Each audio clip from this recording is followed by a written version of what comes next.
Bon, alors on va poursuivre avec deux plus courtes interventions et puis ensuite libre cours aux questions. Ben, libre cours, non, quand même. On va mettre des limites. Il faut qu'on soit vraiment impérativement, qu'on termine impérativement à 5 heures, semble-t-il. Très important si les gens veulent profiter du cocktail et des bouchées qui suivent. Donc, je vais demander à notre prochain intervenant qui n'a pas de présentation, qui va faire ça presque ad lib, mais qui cherche à susciter des questions d'entamer. Allez-y. Bon, alors, bonjour tout le monde. Serge Boileau, de la Commission de services électriques de Montréal. Alors, je suis persuadé que tout le monde sait de quoi il s'agit. C'est une organisation qui, bien qu'elle soit centenaire, est à peu près pas connue du milieu. Et son action, en fait, disparaît au fur et à mesure où elle se concrétise parce qu'on enfouit les fils. Donc, notre grand paradoxe, c'est qu'une fois qu'on a terminé, on ne nous voit plus. Alors, donc, c'est pour ça qu'on on a peut-être de la difficulté à savoir ce que c'est. Pourtant, c'était créé au début des années 1900, ironiquement dans un contexte de controverse assez particulier. À l'époque, le gouvernement provincial de Lomergouin subissait des pressions populaires pour créer une commission d'enquête sur l'octroi des contrats de voirie à Montréal. Alors, c'est et c'est sur ce fond-là que la commission a été créée pour, elle, faire le ménage dans la distribution électrique, alors qu'il y avait 17 compagnies d'électricité privées qui, évidemment, s'arrachaient l'espace aérien dans ce qui était Montréal. C'était une situation assez catastrophique puisque la ville de Montréal avait été déclarée en 1907 la ville la plus dangereuse au Canada. Les compagnies d'assurance refusaient d'assurer les bâtiments. Alors donc, il fallait qu'il se passe quelque chose. Et le gouvernement provincial a concocté une loi qui a permis à 5 villes du Québec de créer une commission des services électriques. En fait, une loi qui les obligeait à créer une commission de services électriques s'ils voulaient intervenir dans une gestion beaucoup plus soutenue de l'enfouissement des réseaux et de prévenir cette situation de sécurité. Alors, l'évolution justement de ce traitement des réseaux câblés comme tel est en ligne avec la thématique d'aujourd'hui, soit l'évolution de notre relation vis-à-vis le déploiement des réseaux. Si on se rappelle, au tout début de l'avènement de l'électricité, c'était destiné à une clientèle assez fortunée. Évidemment, l'électricité étant un signe de richesse et d'avancement technologique, bien, tout le monde était content d'avoir son poteau dans sa cour avec les fils qui venaient avec. Avec l'évolution du temps, on a démocratisé la distribution des réseaux. Alors, c'est devenu non plus un apanage des plus fortunés, mais de l'ensemble de la population. Ce faisant, les gens se sont bien appropriés le service électrique, mais chose pas très étonnante, vers les années 50-60, on commence à dire, oui, j'aime bien le service, mais tes fils et tes poteaux, là, cachez-les qu'ils soient hors de ma vue comme tel. Et cette évolution s'est poursuivie dans les années qui ont suivi, notamment par deux grandes causes, soit l'arrivée en fin de vie utile de ces équipements-là, d'une part, et, Dame Nature aidant, les grandes catastrophes qui se produisent de plus en plus fréquemment au niveau des conditions climatiques. Tout le monde se souvient du grand verglas de 98, mais on oublie les 17 autres qui se sont produits par la suite, mais dont on parle moins parce qu'ils étaient moins spectaculaires, mais qui nécessitent néanmoins le même genre d'intervention. Alors donc, il y a une grande pression pour continuer à enfouir ces réseaux-là au moment où on doit réinvestir pour les remettre à jour. Et on le disait, je pense que c'est dans l'ouverture de M. Baudette ce matin, euh, on réinvestit dans des réseaux qui existent déjà et ça n'apporte aucune valeur ajoutée dans le fond parce qu'il n'y a pas plus de clients en bout de ligne pour venir desservir cette chose-là. Alors donc, on arrive en fin de aujourd'hui et on a une espèce de choc de vision, si on veut, où on a les individus qui cherchent à s'approprier l'espace public d'une façon beaucoup plus intéressante, parce que je n'ose pas utiliser le mot esthétique parce que je trouve ça réducteur. Ce n'est pas que de l'esthétisme que de faire du souterrain. Mais de l'autre côté, tu as les entreprises qui, elles, ont des impératifs, même si elles sont publiques. Elles sont dans des situations de monopole ou de quasi-monopole qui font que l'impératif financier est leur première préoccupation, mais évidemment l'impératif financier court terme, il faut bien le préciser. Alors donc, dans la dynamique des circuits courts, que je vais utiliser plutôt que court-circuit, parce qu'en électricité, ça a une autre signification, euh, il y a trois grands enjeux qui, je crois, doivent être considérés. Trois grands paradoxes également. Le premier enjeu, c'est le service en soi, c'est-à-dire la relation de l'individu face au service attendu, ou si qu'on pourrait peut-être appeler aussi sa tolérance au risque. Tolérance au risque quant à la continuité de ce service. Dans les grands réseaux, on est relativement confortable, on sait qu'il va toujours avoir une certaine continuité, même s'il y a des aléas qui font qu'il peut y avoir des interruptions. Mais quand on s'en va vers un circuit court, est-ce qu'on est prêt à sacrifier un petit peu de notre niveau de confort pour avoir quelque chose qui correspond plus à l'évolution technologique? Tout le monde veut se sentir dans la foulée du développement durable, des nouvelles technologies, etc., etc.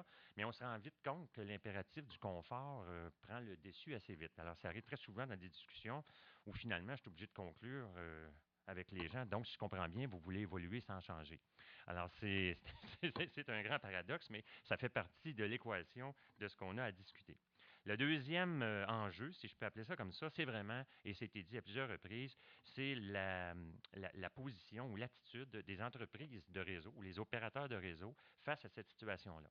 Ce n'est pas dans leur carnet de commandes de commencer à changer leurs bonnes vieilles habitudes, surtout dans un contexte où justement on peut difficilement rentabiliser des déploiements de réseau dans une population qui n'augmente pas.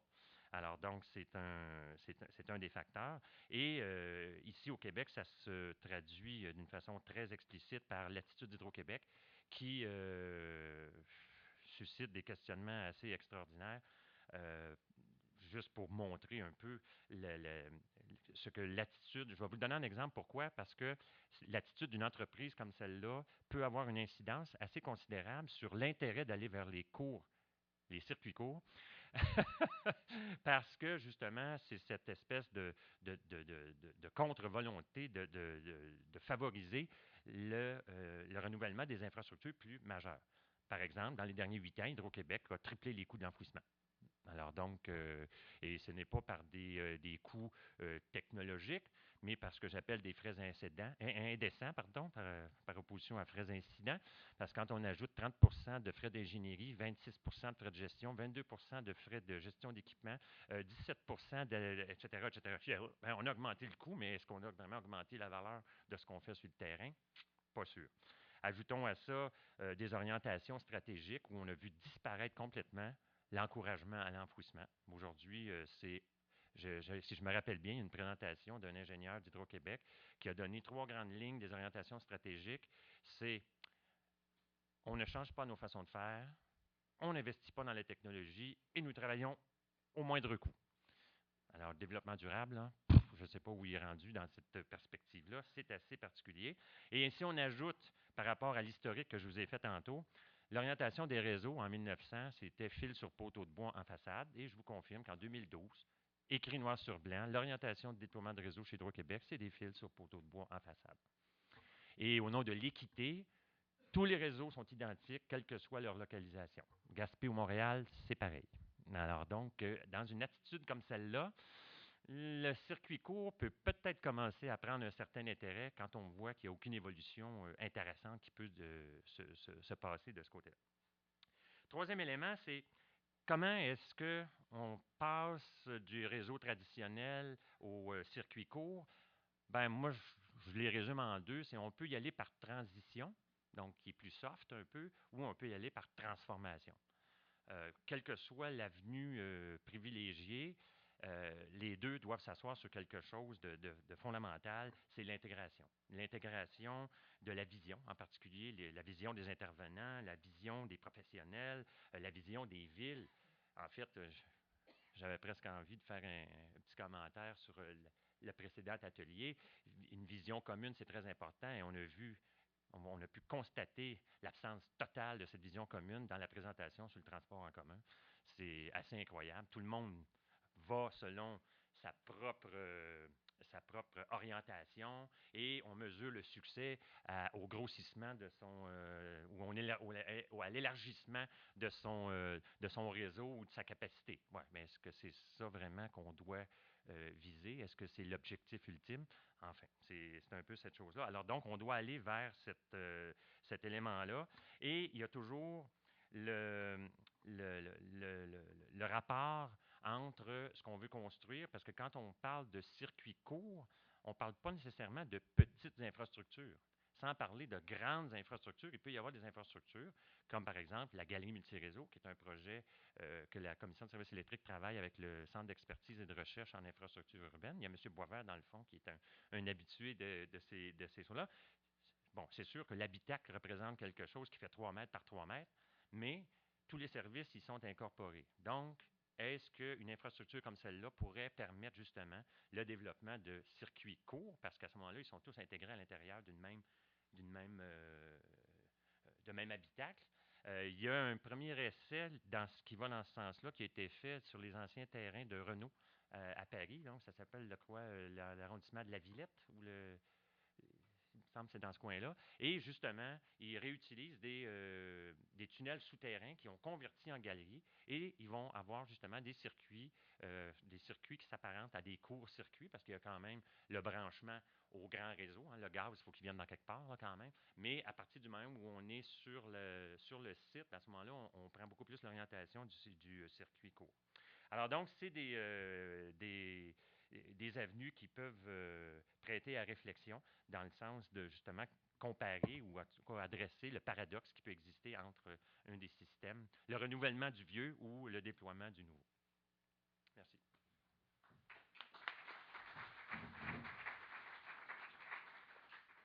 Parfait, merci beaucoup. Alors, mission accomplie, je suis sûre que ça va susciter plein de questions. Alors, je vais demander au dernier intervenant, M. Boris Gervais-Salou, de bien vouloir démarrer sa conférence. En fait, je lui cède le micro.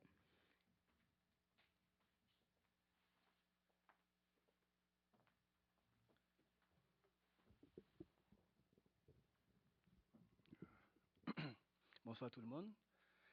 Je vais d'abord spécifier que cette présentation est beaucoup plus spécifique à l'égout pluvial. Donc, je suis responsable en fait de tout le système de gestion d'eau pluviale de la ville de Québec. Donc, depuis quelques années, nous faisons l'élaboration des plans directeurs des 5 principales rivières de la ville et dans l'objectif, bien sûr, de développer un peu tout ce qui reste comme secteur zone de développement à Québec. Donc, le plan de la présentation, je vais vous donner un bref aperçu un peu de la gestion des eaux pluviales. Je parlerai de concepts, des fondements, des types de contrôle. Par la suite, je vous parlerai de cas spécifiques, de bassins de rétention qui ont été faits sous le volet consolidation et développement et 3 projets spécifiques, de petits projets qui ont été faits à la ville, dont je parle d'Alpha Est, la rue des Tuyas et puis le centre sportif Jean-Eudes, Saint-Jean-Eudes à Québec. Bon, suivi d'une petite conclusion.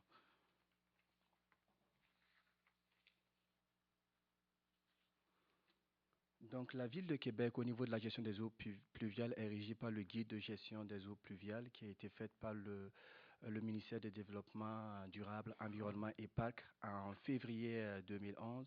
Et nous suivons aussi le guide de bonne pratique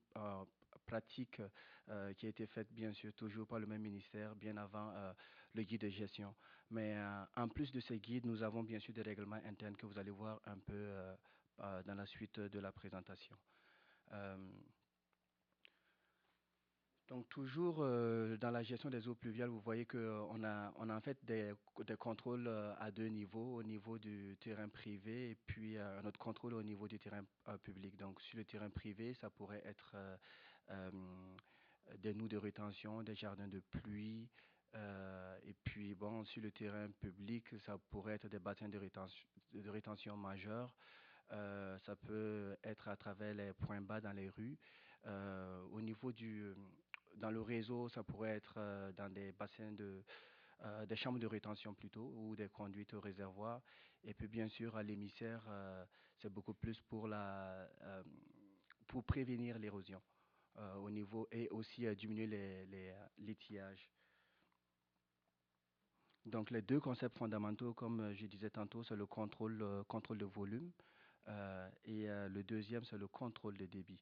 Donc, le tableau ici, si on essaie de le comprendre, pour les pluies de récurrence, par exemple, si on prend le 1, pour les pluies de récurrence 1 an, nous favorisons, on traite beaucoup plus la qualité et on fait une prévention pour l'érosion.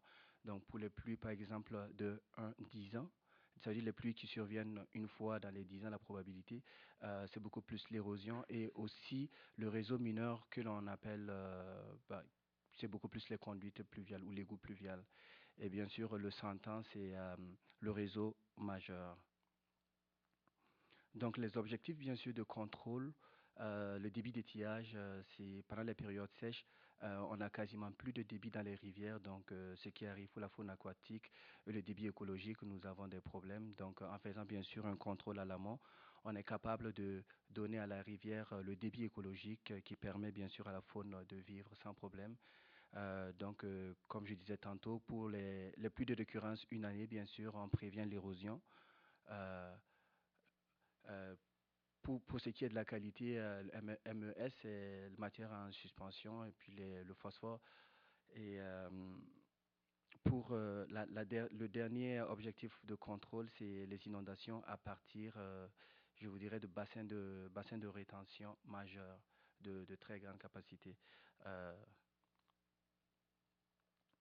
Donc, tantôt, je vous disais qu'on avait bien sûr le guide de gestion des eaux pluviales qui a été fait, mais nous avons trois types de règlements, si vous voulez, à l'échelle provinciale. Donc, nous avons un peu des règlements sur le plan provincial et des règlements au niveau des MRC et puis des règlements beaucoup plus spécifiques au niveau du municipal. Je ne rentrerai pas beaucoup dans le détail, mais vous voyez qu'au niveau provincial aussi, on a la loi sur l'aménagement et l'urbanisme. Non, c'était juste pour spécifier. Donc, à la Ville de Québec, tous nos projets ont un niveau de service centenal, au niveau majeur. Au niveau des réseaux mineurs, nous avons des réseaux qui ont 2 ans, qui ont des récurrences 2 ans et des réseaux qui ont des récurrences 5 ans. Les réseaux qui ont des récurrences 2 ans, ce sont des réseaux je vous dirais, qui sont en dessous des artères secondaires, comme des routes secondaires. Et pour les voies principales, les boulevards et les avenues, c'est beaucoup plus du 5 ans que l'on favorise pour éviter un peu pour éviter souvent je vous dirais, quand il y a des passants qui ne reçoivent pas, bien sûr, les eaux des véhicules qui circulent. Et il faut ajouter aussi qu'à la Ville de Québec, nous utilisons les pluies climat futures. Donc, on tient déjà compte des changements climatiques dans nos modélisations, dans nos modèles et dans la conception de nos réseaux d'égouts. Je vais prendre un peu de temps. Euh, le deuxième paragraphe, si vous voulez, pour un développement contrôlé qui tient compte des facteurs environnementaux, bien sûr, il faut connaître le comportement global du bassin versant. À la Ville de Québec, nous avons cinq, cinq principales rivières et les rivières ont bien sûr, au niveau de l'utilisation, ont des utilisations différentes.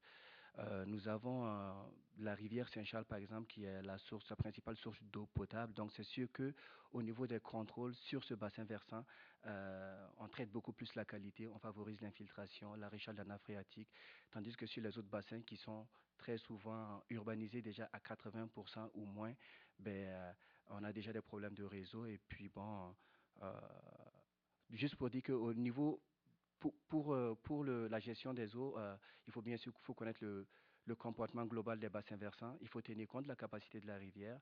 Donc, pour cela, on a besoin de plans directeurs que nous sommes en train de faire à l'échelle de toute la ville et de connaître la capacité des réseaux récepteurs, bien sûr, avant qu'ils arrivent au niveau des rivières pour pouvoir fixer les débits de rejet au niveau des réseaux, au niveau des réseaux d'égouts pluvial. Donc, si je parle dans le cas du bassin de rétention Lindsay, qui est un cas spécifique, c'est un bassin c'est un bassin de rétention qui se trouve dans le bassin versant de la rivière Beauport, situé à l'est de la ville.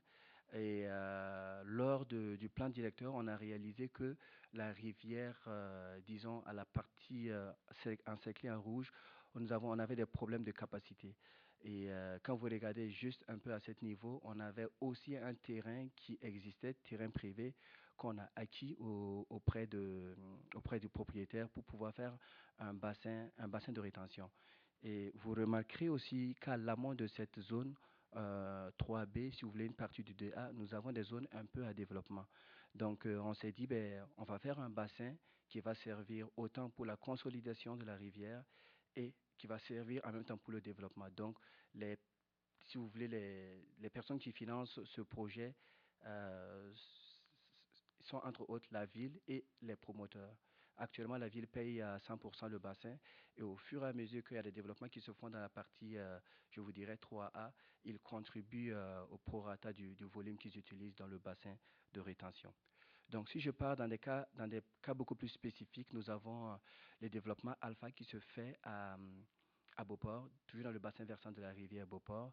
C'est un projet de 11 hectares. Euh, on a notre rivière qui est déjà, disons, remplie aux oreilles.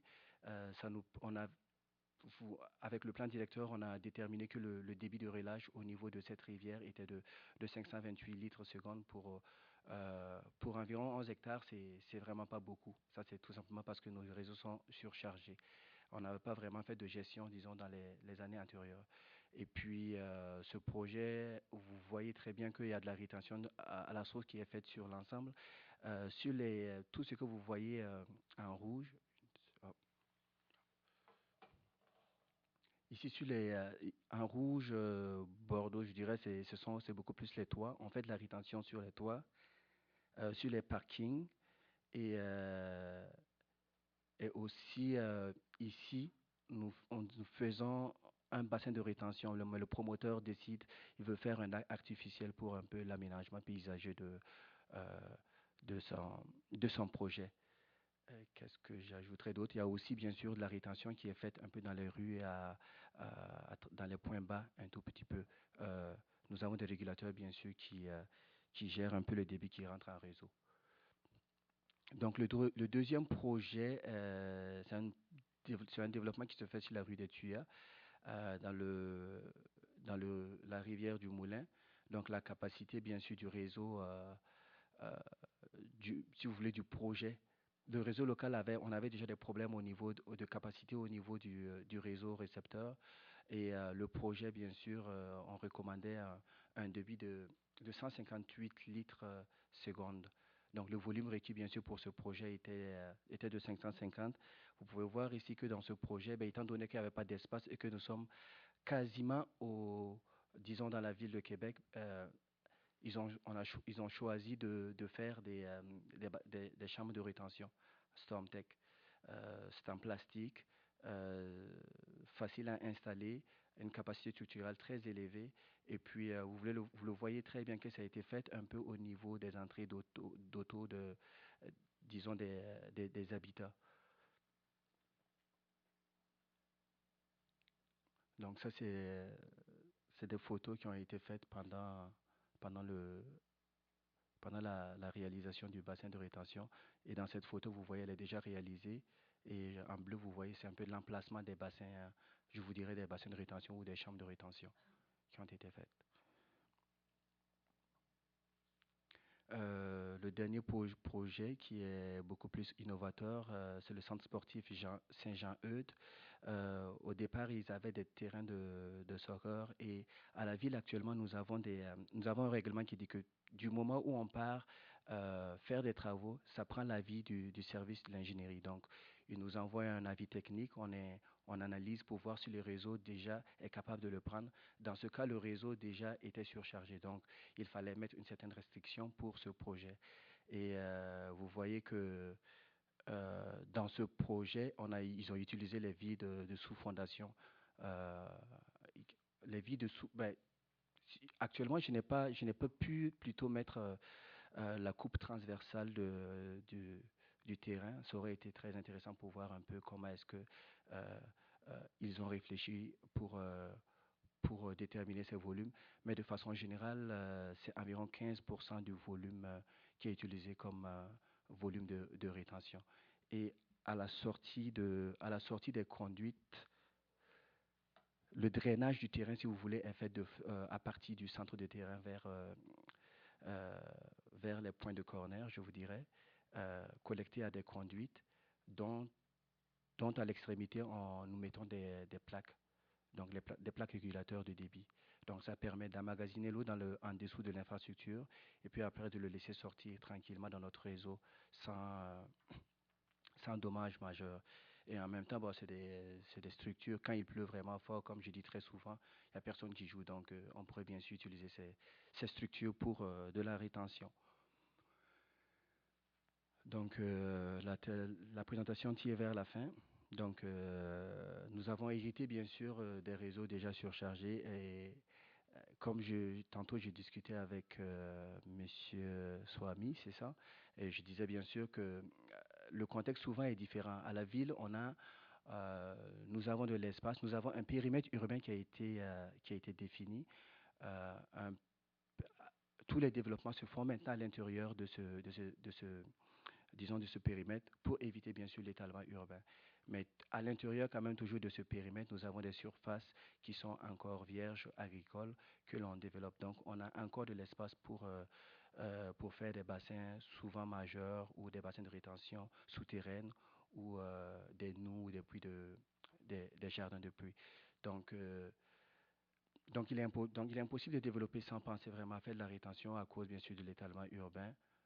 Toujours, comme je vous dirais, dans le cas de Québec, euh, changement climatique, bien sûr, nous prenons déjà en compte. Donc, cela veut dire que pour l'instant, au niveau des débits, les débits sont surestimés, mais on tient compte des changements, on tient compte vraiment de l'augmentation de la pluie dans les prochaines années qui est prédit par Ouranos.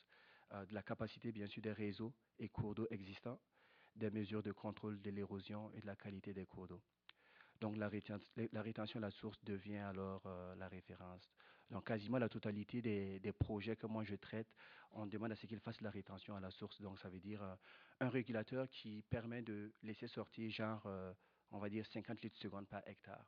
Donc le surplus est géré pas mal à la surface et le reste, on le laisse est géré euh, pour une récurrence centennale dans un bassin de rétention avant d'être rejeté, si vous voulez, dans le réseau local. Et 90% des projets ont des jardins de pluie en avant ou en arrière l'eau. Donc, c'est pas mal ça la présentation. Merci.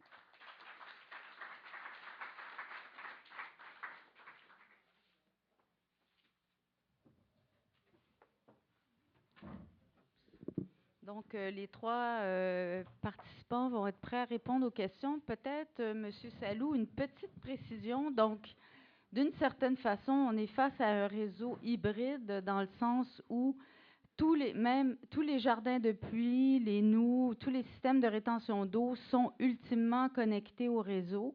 Évidemment, dans le cas des noues, des jardins de pluie, on perd une partie de l'eau en évapotranspiration, etc. Mais on n'est pas dans un circuit parfaitement court. Il n'y a aucun jardin de pluie qui sert qu'à infiltrer l'eau, qui ne serait pas connecté ultimement au réseau.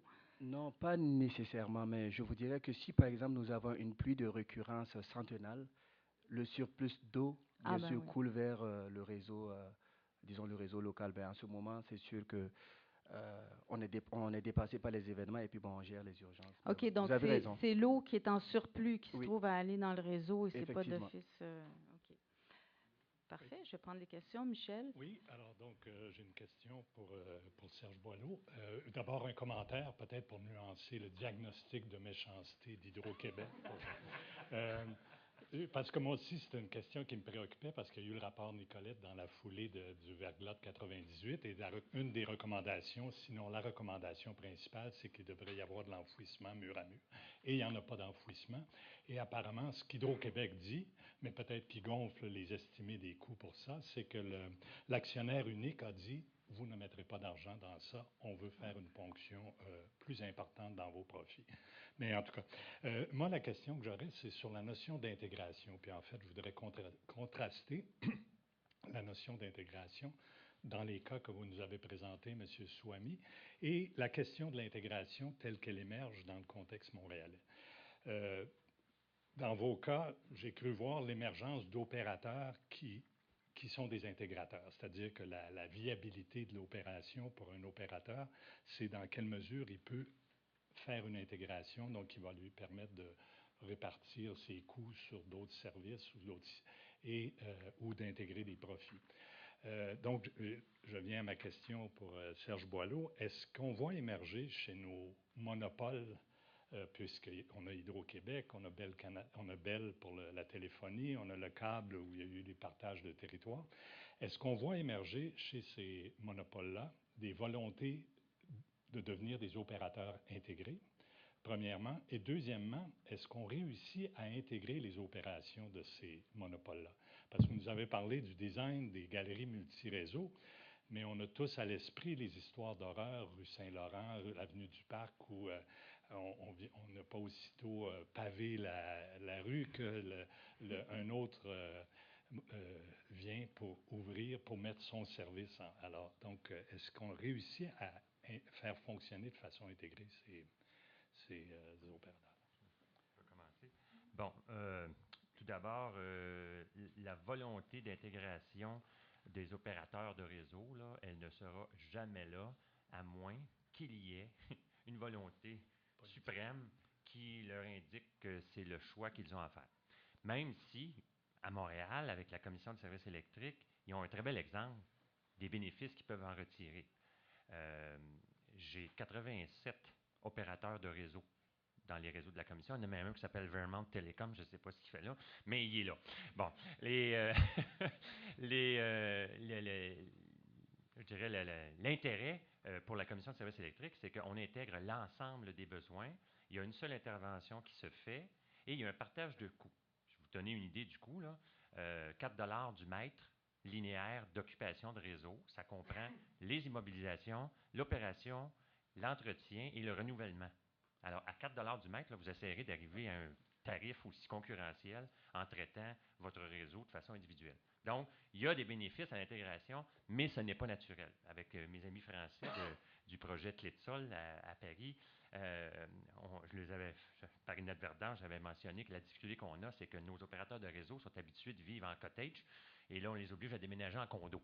Alors, il y a des frais de condo, et puis tu es obligé de tenir compte du voisin. Alors, c'est des choses avec lesquelles ils ne sont pas habitués, fait que non, on ne peut pas dire que la culture d'intégration, elle est là, sauf qu'il y a peut-être je dirais une ouverture qui pourra se développer du fait justement de l'augmentation assez drastique des coûts, surtout quand on va aller dans une direction qui favorise l'enfouissement. Bien là, partager les coûts avec les autres, ça commence à être un peu plus intéressant. Donc, il y a comme, ça prend une volonté qui est vraiment au-dessus de la stricte opération comme telle, et ça prend aussi une formule quelconque qui montre qu'ils vont en tirer un bénéfice, si ce n'est monétaire, au moins au niveau des opérations et de leur propre intégration. Mais est-ce qu'il y a des velléités aussi au niveau d'offrir d'autres services pour fournir toute une panoplie justement aux clients? C'est sûr que quand on parle, il y a un monopole au niveau de l'électricité, là, ça c'est clair. Au niveau des télécoms, parce que là maintenant on ne peut plus juste parler de la téléphonie avec une entreprise qui est belle, les services sont complètement éclatés. Et là, évidemment, ça amène une pierre de plus dans le soulier, là, parce que justement, là, ils se concurrencent sur le service. Mais la concurrence sur le service vient affecter je dirais leur demande ou leurs orientations en déploiement de réseau. Alors, très régulièrement, on est obligé de se battre avec eux là, pour dire non, concurrencez-vous sur le service si vous voulez, là, mais au niveau du génie civil, nous, on est l'intégrateur et il y a des règles à suivre pour pas qu'on se mette à intervenir à répétition parce que tu n'as pas voulu me donner tes besoins immédiatement, parce que tu voulais que ce soit l'autre qui paye pour la construction, puis là, maintenant que c'est fait, là, il faudrait qu'on... Alors, c'est un cirque, là, par moment, là, mais... Donc, Franck. Oui, alors, je ne sais pas si c'est déjà le temps de tirer des mini-conclusions provisoires, mais en tout cas, peut-être un peu à la plaisanterie, j'avais envie de rebaptiser un peu le titre du colloque en ce qui concerne le Québec. C'est peut-être moins comment sortir de la dépendance au réseau d'infrastructures urbaines que comment sortir de la dépendance au CPCN d'un côté et Hydro-Québec de l'autre. Mais justement, il y a un aller-retour vers le Québec et les villes québécoises, puis il y a aussi dans l'autre sens. Et si on se retourne dans l'autre sens, on se rend compte que la situation n'est pas fondamentalement différente. Si on se place dans un contexte européen, j'avais cet aparté avec Gabriel Dupuis tout à l'heure, les grands opérateurs ferroviaires en Europe sont à peu près aussi peu tolérants, je dirais, à la façon d'imaginer qu'on puisse utiliser autrement leurs infrastructures, leur contribution au développement urbain. C'était vrai hier, c'est toujours vrai aujourd'hui. J'ai une thèse qui vient d'être déposée sur ma direction sur les quartiers de gare en Europe. Et je peux vous dire que la capacité des opérateurs ferroviaires à participer au projet urbain est totalement nulle, aussi bien en France qu'en Belgique. Donc, de ce point de vue-là, il n'y a pas de grande différence. Et en ce qui concerne l'électricité, c'est quand même intéressant de se rappeler que si en France, par exemple, EDF a tout à coup proposé aux collectivités locales un grand programme d'enfouissement dans les années 80, on va dire, et début des années 90, donc d'enterrement des réseaux qui étaient quand même très largement aériens en France pendant assez longtemps.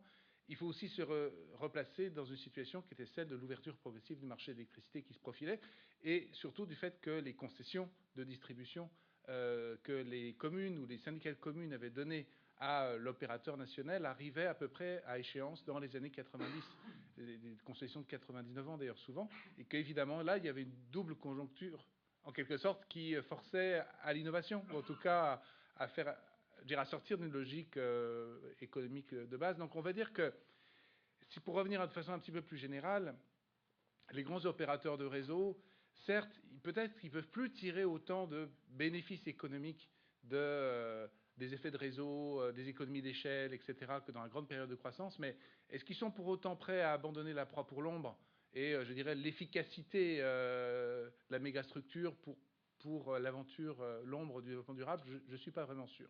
Et c'est là où j'aurais une question pour vous deux, peut-être un peu prospective.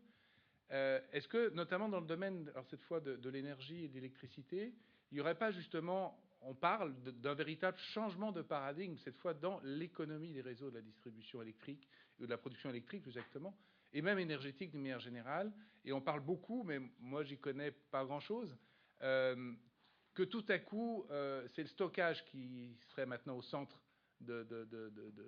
à venir d'un dispositif qui en fait était essentiellement fondé sur le fait qu'on ne pouvait pas stocker, notamment l'énergie électrique, et que tout le système fonctionnait sur la base d'une interconnexion à très grande échelle avec le dispatching pour pouvoir justement arriver à avoir les économies de diversité, etc., qui permettent justement d'amortir les pointes. Et que d'une part avec le stockage direct ou indirect par l'efficacité énergétique, et d'autre part avec les smart grids, et donc une sorte de possibilité de dispatching local. Là, il y aurait tout à coup un changement de paradigme assez profond dans l'économie de ce secteur-là. Et là, peut-être, il y aurait un point de bascule.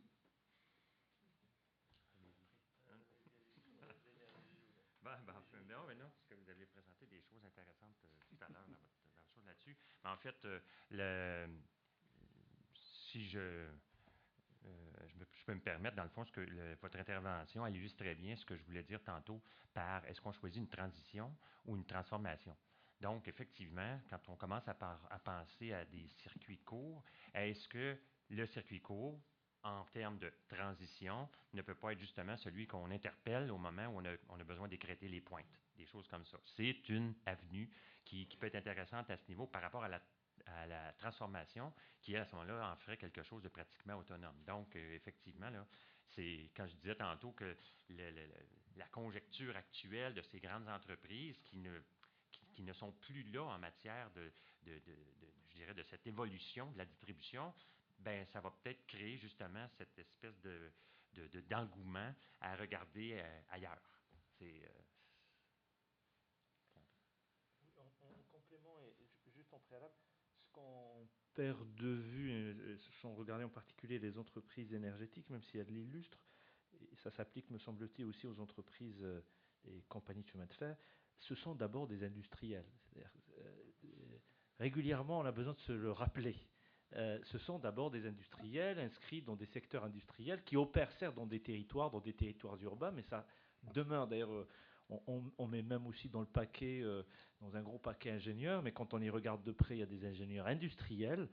Parmi ceux-là, il y a des ingénieurs de techno, il y a des ingénieurs développeurs, et Ensuite, à côté, il y a des ingénieurs du génie civil. Et on a tendance, parce qu'on les trouve, je dirais, dans ces entreprises-là, à considérer que, je dirais, tout ça est homogène, mais c'est d'abord des industriels qui sont pris dans les concurrences, les logiques de leur secteur industriel. Il se trouve qu'ils opèrent dans le milieu urbain. Et donc, pour moi, régulièrement, ils découvrent ce que c'est qu'un territoire. Et donc, il y a beaucoup d'échanges à faire culturels sur ce qu'est un territoire. Parce qu'ils peuvent connaître au millimètre la position de leur réseau, mais au-delà, ils ne savent pas ce qui se passe. Y compris quand c'est des grosses entreprises qui font à la fois du transport d'un côté, de la distribution de l'eau ou de la distribution de l'énergie sur le même territoire. Ils ignorent les uns les autres ce qu'ils font, ni les élus, ni les habitants, etc. Alors, pour revenir à la question du réseau, effectivement, il me semble que l'enjeu particulier avec ces nouveaux modes d'organisation, c'est celui du stockage. Et moi, je proposais l'hypothèse que le réseau, du point de vue, cette fois-ci, je dirais, des urbanistes, des aménageurs, le réseau est d'abord un dispositif de stockage. Alors, c'est pas comme ça que c'est raisonné du point de vue d'un gestionnaire de réseau électrique en particulier, mais du point de vue de ceux qui font ce type de projet, le réseau leur permet de stocker une partie de ce qu'ils produisent temporairement, etc., etc. Et alors, si on va plus loin, ça ouvre des perspectives de réorganisation, effectivement, y compris sur le plan technique. Et qui me renvoie à un troisième et dernier point, qui, du coup, peut-être est plus significatif, effectivement, pour les énergéticiens, mais je pense qu'on pourrait faire des raisonnements assez proches pour l'eau. C'est que cette manière d'imaginer une multiscalaire, justement, des réseaux permet de résoudre un des problèmes important, vous me corrigerez, des énergéticiens, c'est le pic de consommation. Et quand on regarde, en fait, même dans les réseaux d'eau, d'assainissement, on conçoit ces réseaux-là en fonction des pics de consommation. Et les transports, la même chose. Le reste du temps, on se dit, mais les bus sont vides. Oui, mais parce qu'on les a ajustés au mieux en fonction du pic de consommation entre 7h et 8h ou 7h et 9h30. Et donc, le fait d'avoir un multiscalaire, c'est-à-dire, on va dire, une géométrie variable, dans lequel on a de la production et des ajustements, permet en partie de lisser les pics et donc de dimensionner, au lieu d'avoir un réseau unique, etc., de jouer sur la dimension de ces différentes composantes pour lisser les courbes et trouver, alors je reviens à mon mathématiques, les synergies à différentes échelles. C'est-à-dire avoir un dispositif technique qui consomme à certains horaires, enfin fournit à certains types d'activités de fonctions urbaines à certains horaires. Ces fonctions s'éteignent à un moment de la journée ou de la semaine, et il y en a d'autres qui se mettent en place, etc. etc. Et donc, cette conception par des circuits courts, ou en tout cas par une géométrie plus complexe, permet effectivement de résoudre, entre guillemets, je ne suis pas sûr à quel point, il reste tout de même un problème d'intégration technique. Je sais que, en tout cas, une partie des responsables d'ingénierie chez EDF se pose la question de l'intégration de ces multiples petits producteurs dans le réseau parce que ça pose des problèmes, mais je sais qu'ils sont très bons et ils les résoudront facilement. Parfait, Gérard. Oui, Franck parlait du dispatching local. Est-ce que ce n'est pas une avenue? Pour prendre deux exemples, il y a un certain nombre de municipalités au Québec qui sont propriétaires du réseau de distribution d'électricité Westmont, entre autres Sherbrooke, ce qui permet, entre autres, à Sherbrooke d'alimenter en partie son réseau par ses propres petites centrales hydroélectriques. Je sais qu'il y a eu, à un moment donné, un mouvement, entre autres à l'UMQ, pour essayer de voir s'il n'y aurait pas moyen de faire un transfert massif du dernier tronçon du réseau vers les municipalités. Ce qui permettrait, entre autres, à d'autres municipalités également, peut-être de se prévaloir d'une production locale par petite centrale, alors qu'on sait très bien qu'Hydro-Québec n'accepte d'alimenter son réseau par des tiers que si on les force. Bon, c'est le cas avec Alcan, c'est le cas avec les mini-centrales, mais s'il n'en était qu'Hydro-Québec, il refuserait tout apport extérieur. Donc, ça permettrait de briser ce monopole-là. Et ça permettrait aussi, si on prenait l'exemple du gaz naturel, à une région métropolitaine comme Montréal, de produire en mode bio du gaz naturel, ce qui nous éviterait de nous lancer dans la filière du gaz de schiste, parce qu'on sait pertinemment que les grandes entreprises n'ont aucun intérêt à aller sur le bio. Ce qui les intéresse, c'est le gaz de schiste, point à la ligne. Donc, est-ce que ce ne serait pas une avenue que les municipalités prennent à charge davantage le dernier segment de la desserte dans différentes composantes, ce qui permettrait notamment de les alimenter autrement que par des approches strictement monopolistiques? c'est une très bonne question. Euh, bon, évidemment, tu faisais référence aux 10 municipalités qui ont un réseau de production d'électricité parce que c'est inégal d'une ville à l'autre. Il y en a que c'est seulement production et ils embarquent immédiatement sur le réseau de distribution d'Hydro-Québec. Il y en a d'autres qui ont une partie de réseau comme tel.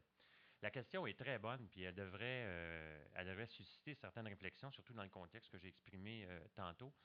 Euh, mais je ne suis pas certain que la ville, que les municipalités, dans le contexte financier actuel, accepteraient une charge additionnelle parce que c'est sûr que quand on parle de ces municipalités-là, ce sont des réseaux qui sont déjà presque rendus en fin de vie utile, donc ils vont nécessiter des investissements considérables par rapport à une clientèle qui, elle, n'est pas en augmentation, donc tu n'as pas de revenus additionnels qui viennent nécessairement de ça. Alors, le contexte n'est peut-être pas favorable, mais si on fait abstraction du contexte, fort probablement que ça serait plus intéressant que ce soit intégré. D'ailleurs, il y a plusieurs publications qui ont été faites, notamment aux États-Unis, vers le Dr. Haas en particulier, qui dit qu'en gestion d'infrastructure, il faut que tu gères l'ensemble de tes infrastructures si tu veux vraiment avoir un produit qui se tient. Alors donc, c'est pas rare qu'on commence à voir poindre aux États-Unis des villes qui contrôlent l'aéroport, qui contrôlent la gare, qui contrôlent ces choses-là, parce que justement, on veut qu'il y ait une cohérence, une cohésion dans toutes les interventions. Alors, prendre en charge un réseau de distribution électrique, ça ferait sûrement partie de cette orientation-là. Moi, je pense que ça serait une très belle avenue à regarder sur le plan pratico-pratique et technique. Là. Par contre, la situation financière actuelle serait peut-être un frein à envisager. Je sais pas si... Non, c'est bon. Mais je vais prendre une dernière question parce que, comme je le disais, en principe, on doit impérativement être sorti de la salle à 5 heures. Donc, allez-y. Bon, je vais être rapide alors. Vous avez beaucoup insisté sur la dimension économique, technique et ingénierie des circuits courts. Est-ce que ce serait possible d'en savoir un petit peu plus sur la dimension sociale en fait et sur les impacts que ça peut avoir sur les communautés qui mobilisent comme ça des circuits courts? D'accord. Les gens sont heureux.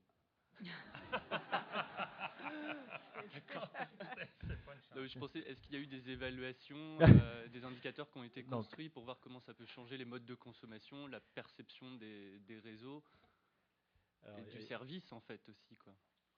Alors les courts-circuits dans les réseaux, j'insiste, c'est des courts-circuits parce que ces réseaux sont bien rodés. Quand on introduit de l'alternatif, si j'ose dire, ça fait des tensions. Alors, il n'y a pas à ma connaissance. Alors, pour les projets que j'ai analysés, il n'y a pas d'analyse spécifique sur ces parties-là. C'est-à-dire ce qu'on a pu observer ou analyser, c'est le rôle des habitants dans la mise en place de ce type de circuit court, dans l'initiation, dans, on va dire, l'alimentation, entre guillemets, du portage politique. Dans la revendication. C'est plutôt du bottom-up, quoi. Ça part vraiment. Pas nécessairement.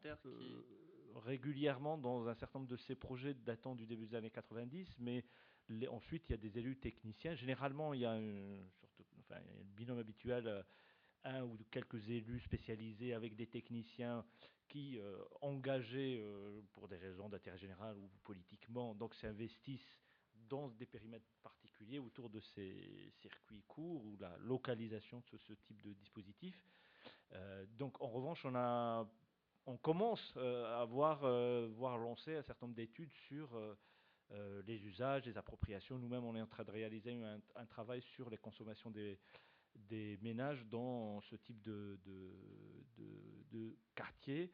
Il y a des thèses qui se finissent, hein, je dis n'importe quoi, sur des parties représentation. C'est-à-dire, il y a par exemple Hélène Subrémont, qui est anthropologue, qui a travaillé sur l'énergie dans ce type de projet. Il y a récemment donc une autre thèse qui a été soutenue sur les habitants dans le projet de Bonn à Grenoble, autour des représentations des quartiers et des dispositifs techniques dits, entre parenthèses, écologiques, de l'isolation, des matériaux spécifiques, etc. Mais on n'a pas, je dirais, une analyse systématique autour de ces circuits courts et plus large que celle de la représentation, de la confrontation, enfin, à ma connaissance. Alors, on en avait pas mal cherché en Allemagne. Alors peut-être qu'il y a des biais dans les prises de contact, mais on était surpris de voir qu'il y avait finalement assez peu de travaux sociologiques, beaucoup d'évaluations techniques, et on souhaitait voilà, alimenter notre travail par des analyses plus sociologiques, et nos collègues sociologues allemands visiblement étaient mobilisés sur d'autres questions, d'autres sujets. Il y a des lectures sur la partie mobilisation politique militante, mais pas sur l'usage pratique. Du coup, d'où mes spéculations sur les écueils éventuels ou les risques de, effectivement. Alors, ça a été évoqué, mais on n'y a pas répondu d'une partie des communautés qui se séparerait du reste de la ville, qui revendiquerait de ne pas, pour être clair, payer des impôts et de ne pas être soumis à l'obligation de Une forme solidarité. d'autonomie. Non, non, c'est pas le cas. Pour l'instant, au nom suprême du développement durable, tout investissement public engagé dans ce type de projet ne fait pas l'objet de questionnement. Mais étant donné la crise très récente des finances publiques notamment et des obligations, il est très probable que les associations qui s'intéressent à la fiscalité locale regardent dans les prochains mois, peut-être les prochains jours, les raisons pour lesquelles il y a des subventions, des subsides, des moyens publics significatifs pour mettre en place ces dispositifs dont on ne connaît pas aujourd'hui effectivement les rentabilités, mais aussi les apports d'un point de vue sociologique, d'un point de vue socio-économique, etc. Mais voilà, ni du côté des études de recherche, ni du côté de la revendication de certains citoyens autour de l'usage des deniers publics qui aurait permis d'avoir... Ça ne fait pas l'objet du tout de conflit. Hein, il peut y avoir des questions, mais pas à ma connaissance. Merci. Moi, je peux peut-être ajouter, par contre, qu'il y a certaines collectivités, entre autres la ville de Portland, qui a fait des analyses bénéfices-coûts de certains dispositifs, par exemple les toits verts ou de l'ensemble de sa politique Grey to Green, qui comprend, entre autres, l'instauration de beaucoup de mesures de rétention à la source d'eau pluviale. Mais quand on lit les études en détail, on s'aperçoit que pour ce qui est de la partie sociale, entre autres... la partie embellissement, aux multifonctionnalités, tout ça, dans le fond, il y a beaucoup d'estimations, mais ça n'a pas été vraiment mesuré. Ce n'est pas fondé nécessairement sur des études. Donc, oui, il y a encore du travail à faire là-dessus, c'est clair. Si tu me permets, en fait, au niveau, par exemple, des bassins de rétention, comme si on dit que c'est un circuit court, on a beaucoup de commentaires, par exemple, au niveau du service de l'ingénierie. Les gens nous disent, ben, vos bassins sont toujours vides. Mais en réalité, il y a une éducation à faire, bien sûr, auprès de ces personnes, parce que, bon, ils ont un bassin derrière chez eux, tout le temps, c'est quasiment vide. Mais avec les événements qui arrivent, maintenant, on est capable de leur dire, regardez, ce qui est arrivé, par exemple, en 2008 à Québec, Katrina, on a eu des réclamations pour 110 millions de dollars, et puis on a besoin de faire des bassins de rétention, donc des circuits courts. Donc, si on ne le fait pas, ça se peut que... Donc, on est capable quand même d'expliquer au monde, bien sûr, nos interventions. Bien sûr, ça coûte de l'argent, bien sûr, aux promoteurs, à la ville pour l'entretien. Mais bon, je pense qu'avec les événements climatiques, ils arrivent quand même à comprendre un tout petit peu les investissements. Bon, je crois qu'on va terminer. Je ne sais pas si Franck, est-ce que tu veux clore la journée? C'est vraiment ta spécialité, les mots de la fin. Alors, vas-y. Non, je ne ferai pas de mots de la fin ce soir, peut-être demain midi.